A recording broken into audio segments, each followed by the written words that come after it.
दोस्तों आज हम एक्सप्लेन करने वाले हैं एक कमाल की मर्डर मिस्ट्री को जो आपका दिमाग घुमा देगी, इसलिए वीडियो को अभी लाइक कर दीजिए। हम चलिए कहानी शुरू करते हैं। तो कहानी की शुरुआत एक आदमी अब्राहम से होती है जो कि एक लोहे का 2 मुंह वाला वेपन बनवा रहा होता है। यहाँ से सीन एक जंगल में शिफ्ट होता है जहाँ कुछ लोग एक रास्ते से जा रहे होते हैं। तभी वहाँ उन्हें एक फोन और कार दिखाई देती है। अब जब वो फोन को चेक करते हैं तो उसमें उन्हें सुपरस्टार रवि वर्मन का वॉलपेपर दिखाई देता है और ये देखकर उन्हें लगता है कि शायद ये रवि का ही फोन होगा। तभी उन्हें आगे खून की कुछ बूंदें भी दिखाई देती हैं, जिसको जब वो फॉलो करते हैं तो उन्हें एक पेड़ पर एक बोरा लटका हुआ दिखाई देता है जिससे खून टपक रहा था। अब ये सब देखकर उनके होश उड़ जाते हैं और वो तुरंत पुलिस वालों को बुला लेते हैं। इसके बाद वहाँ पहुंचकर पुलिस तुरंत अपनी जांच शुरू कर देती है और इस केस को एएसपी विंसी अब्राहम नाम के एक ऑफिसर लीड कर रही थी।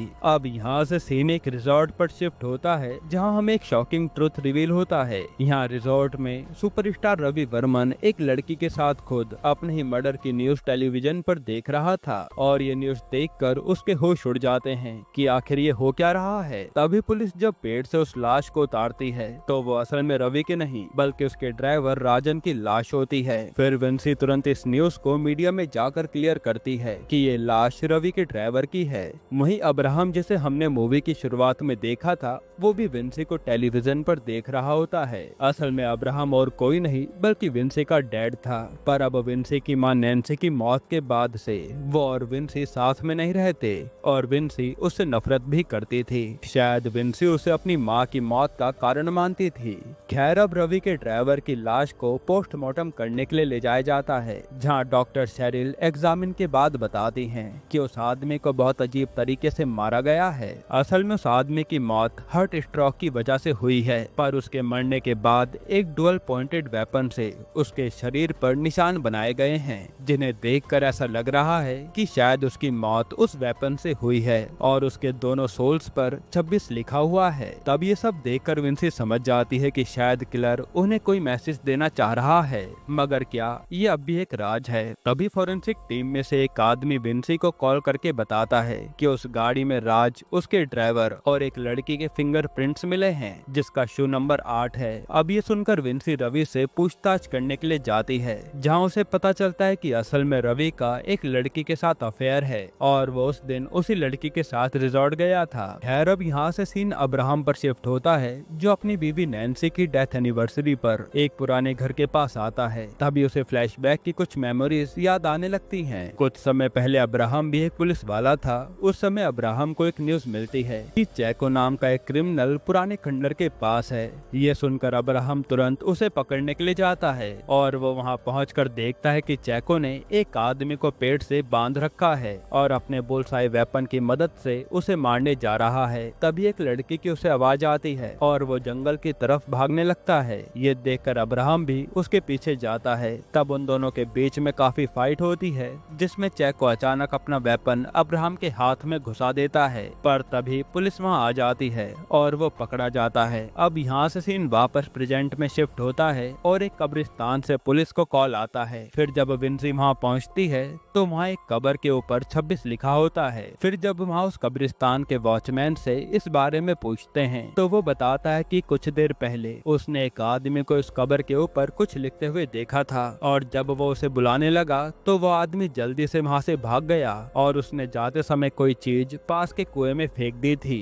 जिसके बाद सभी पुलिस वाले उस कुएं को चेक करने के लिए जाते हैं और जब वो वहाँ इन्वेस्टिगेशन करते हैं तो उन्हें मिलता है वही बुलसाई वेपन। अब अगले दिन वो वेपन लेकर विंसी अपने सीनियर एसपी भास्कर के पास जाती है। वो उसे बताते हैं कि रवि का ड्राइवर राजन, जिसकी लाश उन्हें मिली थी, उसकी मौत एक वेपन अटैक के थ्रू हुई है, ऐसा दिखाने की कोशिश की गई थी। इसके बाद कल रात उन्हें उस कुएं में से जो वेपन मिला था वो उसे भास्कर को दिखाती है। ये सब देखकर भास्कर को चैको की याद आती है क्योंकि वही एक था जो इस तरह का वेपन यूज करता था। अब क्योंकि चैको अभी कुछ दिन पहले ही जेल से आजाद हुआ था, तो हो सकता है कि वो ही ये सारे मर्डर्स कर रहा हो। फिर इस मिस्ट्री को सॉल्व करने के लिए भास्कर विंसी को एक दूसरे ऑफिसर के साथ काम करने के लिए कहता है, जो कि दूसरे रूम में उसका इंतजार कर रहा था। फिर मीटिंग खत्म हो जाने के बाद विंसी अपने पार्टनर से मिलने जाती है और यहाँ उसे देखकर वो शॉक्ड हो जाती है, क्योंकि वो आदमी कोई और नहीं बल्कि उसके पिता अब्राहम थे। असल में अब्राहम ने पहले भी चैको के केस को हैंडल किया था और यही वजह था कि एसपी भास्कर ने उसे इनडायरेक्टली इस केस में शामिल होने के लिए कहा था।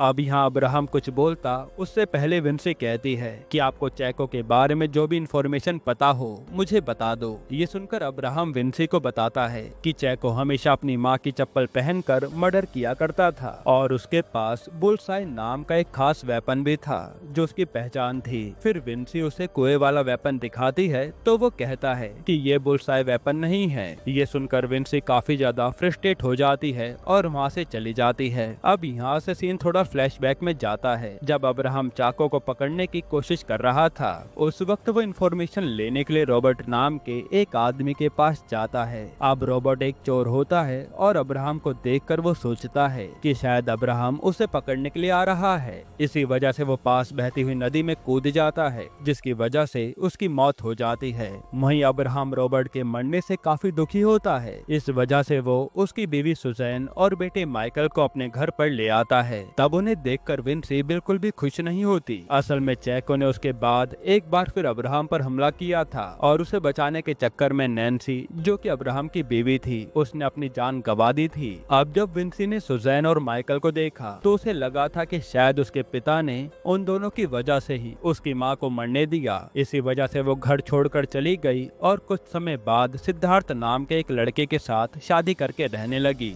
अब यहाँ से सीन वापस प्रेजेंट में शिफ्ट होता है और यहाँ विंसी सीआई सोमन से ये पूछती है कि जब चैको जेल में था तब उससे मिलने कौन कौन आया था, जिस पर उसे पता चलता है कि एक लड़की आयशा और अब्राहम उससे मिलने के लिए आए थे। जिसके बाद वो ऑफिसर कुछ देर में विंसी को उनकी मीटिंग का एक फुटेज भी लाकर देने के लिए कहता है। इसके बाद वो अपनी एक लवर से मिलने के लिए जाता है और जब वो वहाँ से वापस आ रहा होता है तभी अचानक एक कार उसकी कार के काफी नजदीक आकर खड़ी हो जाती है। ये देखकर जब सोमन उससे बात करने के लिए आता है तभी अचानक उसे भी हार्ट स्ट्रोक आने लगता है और उसके बाद वो वहाँ से गायब हो जाता है। फिर थोड़ी देर बाद विंसी को पता चल जाता है कि सोमन गायब हो गया है और अगले दिन पुलिस वालों को सोमन की लाश मिलती है जो बिल्कुल उसी कंडीशन में होती है जैसे कि राजन को मारा गया था। उसकी कार में एक तरह की पॉइजनस गैस भरी हुई थी और उस पर लिखा था नंबर 8। फिर जब उसकी लाश को पोस्टमार्टम के लिए भेजा जाता है तो उसके सोल्स पर भी नंबर 8 लिखा हुआ था। अब इन सब के बाद अब्राहम इस केस को थोड़ा पर्सनली हैंडल करने लगता है। वो एक डॉक्टर के पास जाता है और पूछता है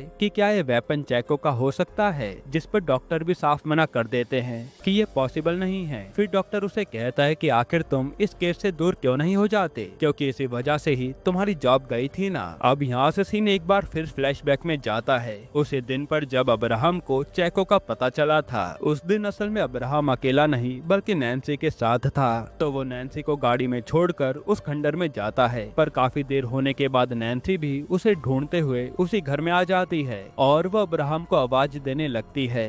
यही आवाज थी जो चैको ने सुनी थी। अब इन सब के बीच नैन्सी चैको के करीब पहुंच जाती है और उसे चैको धक्का दे देता है, जिससे वो एक रेलिंग के ऊपर गिर जाती है और यहीं उसकी मौत हो जाती है। इसके बाद अब अब्राहम किसी भी तरह से चैको को सजा दिलवाना चाहता था, पर प्रूफ न होने की वजह से वो कुछ भी नहीं कर सकता था। इसी वजह से वो बुल आइस, जो कि चैको का ही वेपन था, उसी तरह का एक दूसरा हथियार बनवाता है। पर अदालत में यह साबित हो जाता है कि वो हथियार जो कोर्ट में लाया गया है वो चैको का हथियार नहीं है, जिसका मतलब था कि अब्राहम ने चैको को फंसाने की कोशिश की है। इसी वजह से अब्राहम की जॉब चली जाती है और उसे सस्पेंड कर दिया जाता है। खैर अब यहाँ से सीन वापस प्रेजेंट में आता है और अब विंसी ये पता करना चाहती थी कि उस दिन अब्राहम ने चैको से क्या बात की थी। इसलिए वो पूजा नाम की एक लड़की जो कि लिप रीडिंग एक्सपर्ट थी उसके पास जाती है और जब वो इसे अब्राहम और चैको की फुटेज दिखाती है तो उन्हें पता चलता है कि अब्राहम ने कहा था कि मैं तुम्हारा जेल के बाहर इंतजार करूंगा।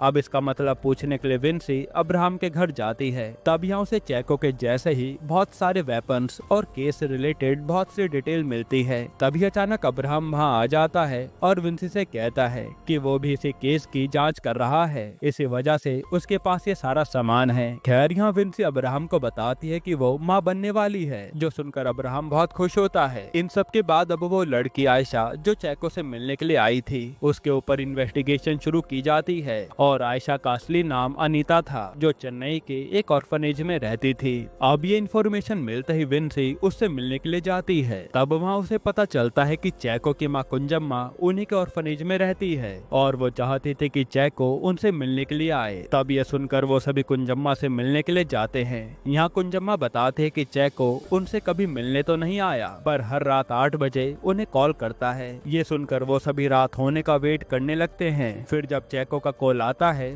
तो वो लोग बहलाकर उससे उसकी लोकेशन के बारे में पता लगवा लेते हैं और जब विंसी वहाँ जाती है तो वहाँ उन्हें चैको मिल जाता है, पर वो खुद चैन से बंधा हुआ था। यहाँ उसके सामने कंप्यूटर लगा होता है जो हर रात 8 बजे ऑटोमेटिकली उसकी माँ को कॉल करता था और यहाँ उसे पता नहीं था कि उसे किसने बांधा है। इस बात से ये क्लियर हो जाता है कि चैको का इस केस से कोई भी रिलेशन नहीं है। वहीं दूसरी तरफ अब्राहम के घर के बाहर कोई 26-8 और एक क्वेश्चन मार्क बनाकर चला जाता है। अब ये देखकर अब्राहम ये तो समझ गया था कि ये कोई मैसेज है, पर क्या ये भी अभी एक गुत्थी है। इन सब के बाद अब्राहम चाको से मिलने के लिए जाता है और यहाँ सीन उस दिन पर शिफ्ट होता है जब चैको जेल से रिलीज हुआ था। उस दिन अब्राहम उसका बाहर ही वेट कर रहा होता है। तब यहाँ चैको अब्राहम से कहता है कि बचपन में मेरे पिता शराब पीकर मेरी माँ को एक बुलसाई वेपन से मारा करते थे और एक दिन मैंने उन्हीं को उस वेपन से मार दिया। तब से मैं उन्हीं लोगों को मारता आया हूँ जो औरतों पर जुल्म करते हैं, पर उस दिन गलती से तुम्हारी पत्नी की हत्या मुझसे हो गई। इस चीज के लिए मुझे माफ कर दो। इन सब के बाद सीन प्रेजेंट में शिफ्ट होता है जहाँ अब्राहम चैको से एक बार फिर पूछता है कि आखिर तुमने उन लोगों को क्यों मारा, जिस पर चैको कहता है कि मैंने किसी को भी नहीं मारा है। इन सब के बाद पुलिस ये अनाउंसमेंट मीडिया में कर देती है कि उन्होंने उस सीरियल किलर को पकड़ लिया है जो कि चैको ही है। हालांकि वो अभी भी असली खूनी का पता लगाना चाहते थे और ये एक तरह की चाल थी असली खूनी को पकड़ने की। तभी एक दिन विंसी को वो किलर एक बुक भेजता है जिसका नाम था every killer has a past. फिर जब इस बुक को इन्वेस्टिगेट किया जाता है तो पता चलता है कि उस बुक के पेज नंबर 95 और 96 गायब हैं। इन सब से अब्राहम एक कंक्लूजन पर आता है कि शायद किलर उन्हें एक डेट बता रहा है जो कि 26, 8, 95 और 96, इसलिए वो डिपार्टमेंट के लोगों को उस डेट पर छानबीन करने के लिए कहता है। वहीं दूसरी तरफ विंसी को लगता है कि शायद किलर उस बुक के राइटर प्रिया को मारना चाहता है, इसलिए वो उसकी प्रोटेक्शन करने लगती है। पर किलर प्रिया के पति जयशंकर को उसकी गाड़ी में जिंदा जला देता है, जिससे अब विंसी बहुत ज्यादा फ्रस्ट्रेट हो जाती है। वहीं दूसरी तरफ माइकल अब्राहम को बताता है कि 1994 की एक फोटो में साइमन नाम का एक बंदा है जिसके बारे में उन्हें पता करना चाहिए। तब इसके बाद अब्राहम और माइकल साइमन के गांव जाते हैं जहां वो एक औरत से उसके बारे में पूछते हैं। तब उन्हें पता चलता है कि साइमन एक लोअर कास्ट का बंदा था। उसे चर्च ने उसके पिता का अंतिम संस्कार करने की इजाजत नहीं दी, इसी वजह से वो गांव के लोगों से बहुत नाराज था। फिर कुछ समय बाद उसे विनीता नाम की एक अपर कास्ट की लड़की से प्यार हो गया और जब गांव वालों को ये बात पता चली तो उन्होंने विनीता की शादी तय कर दी और वो डेट जो अब्राहम को मिली थी वो एक्चुअल में विनीता की शादी की ही डेट थी, जिससे ये तो क्लियर हो गया कि किलर उन्हें यही बताना चाह रहा था। अब अब्राहम पूछता है कि साइमन कहाँ पर है, जिस पर वो औरत कहती है कि विनीता की शादी के बाद से वो गायब है और एक बार एक खबर आई थी कि साइमन ने चर्च का गोल्ड क्रॉस चुराया है, पर उसके बाद से उसकी कोई खबर नहीं मिली। वहीं दूसरी तरफ विंसी फॉरेंसिक डॉक्टर शैली से मिलने जाती है, पर यहाँ एक बड़ा ट्विस्ट सामने आता है। डॉक्टर शैली अचानक कहीं गायब हो जाती हैं और जब विंसी वहाँ पहुँचती है तो डॉक्टर शैली के अटेंडेंट विंसी को बताती है कि जो लाश उन्हें कार से मिली वो जयशंकर की नहीं है। उसके बाद वो उसे एक ब्रेसलेट देती है जो डॉक्टर शैली का था और ये उसे उस लाश के पास से मिला था। इसका मतलब था कि शायद डॉक्टर शैली भी इन सब से कनेक्टेड है। इस वजह से अब वो ब्रेसलेट देखकर विंसी को थोड़ा डाउट होता है। वहीं दूसरी तरफ उस औरत की मदद से अब्राहम को विनीता की एक फोटोग्राफ मिलती है और वो माइकल को ये पता करने के लिए कहता है कि आखिर विनीता अब कैसी दिखती है। वहीं उसे पता चलता है कि जिस दिन साइमन ने चोरी की थी वो विनीता की शादी का ही दिन था, पर कोई आदमी अपनी गर्लफ्रेंड की शादी वाले दिन चोरी क्यों करेगा, ये सबसे बड़ा सवाल है। खैर अब इन सब के साथ अब्राहम और विंसी एसआई भास्कर के पास जाते हैं और जब विंसी उन लोगों को डॉक्टर शैडली की मिसिंग के बारे में बताती जाती है। तो अब्राहम यहाँ सभी के सामने एक बड़ा सच रिवील करता है। वो बताता है कि डॉक्टर शैडली को मैंने ही अरेस्ट करवाया है, क्योंकि विनीता और कोई नहीं वही है। और जब मैं इस केस की जांच कर रहा था तो मुझे पता चला कि डॉक्टर शैडली ने चेको के ऊपर रिसर्च की है। इससे मुझे उस पर शक हुआ, इसलिए मैंने उसके घर में जांच करवाई, जिससे मुझे ये पता चल गया कि डॉक्टर शैडली विनीता है। और अब तक जो भी लोग मरे हैं वो शैडली के भाई बेनेट के दोस्त थे। इसके बाद विंसी डॉक्टर शैडली से पूछताछ करने जाती है, जहाँ डॉक्टर शैडली विंसी को एक वीडियो दिखाती है जिसमें जयशंकर अभी भी जिंदा होता है। और उस वीडियो में जयशंकर पूरे सच को रिवील करता है। असल में जब विनीता की शादी तय हो गई थी तब भी साइमन उसके पीछे था। शादी वाले दिन विनीता साइमन के साथ भाग निकली, पर उसके भाई बेनेट और उसके दोस्तों ने उन्हें पकड़ लिया और उन लोगों ने साइमन और विनीता को बहुत मारा, यहाँ तक कि उन्होंने साइमन को तो खत्म ही कर दिया। फिर उन्होंने चर्च का गोल्डन क्रॉस चुरा कर उसकी लाश के साथ दफना दिया, ताकि सभी को यही लगे कि उसने क्रॉस चुराया था। इन सब के बाद विंसी जयशंकर को बचाने के लिए जाती है, पर वो ऑलरेडी मर चुका था।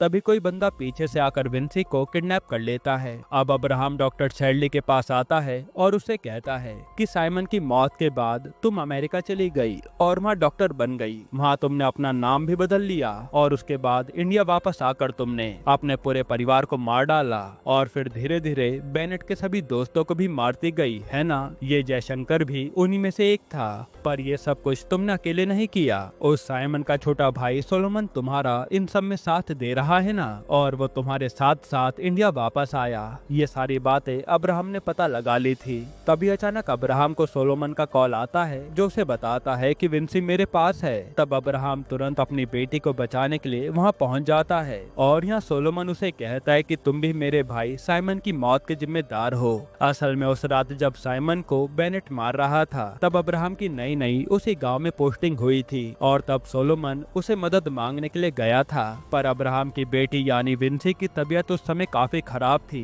इसी वजह से वो उस समय उसकी मदद नहीं कर पाया था। खैर, इन सब के बाद उन दोनों के बीच में काफी लड़ाई होती है, जिसमें अब्राहम उसी बुलसाई वेपन जो कि उसने मूवी की शुरुआत में बनवाया था उससे सोलोमन को मार देता है। इन सब के बाद उसे 3 साल की सजा हो जाती है, पर अब सब कुछ ठीक हो चुका था क्योंकि असली खूनी तो मारा गया। फिर विंसी भी अपने पिता को माफ कर देती है। इसी के साथ ये मूवी खत्म होती है। दोस्तों, आपको ये मूवी कैसी लगी हमें कमेंट में जरूर बताइएगा, और इसके अलावा आप कौन सी मूवी का एक्सप्लेनेशन चाहते हैं वो भी कमेंट कीजिएगा। बाकी अगर आपको हाल ही में आई एक कमाल की मूवी देखनी है तो आप ये वीडियो देख लीजिए।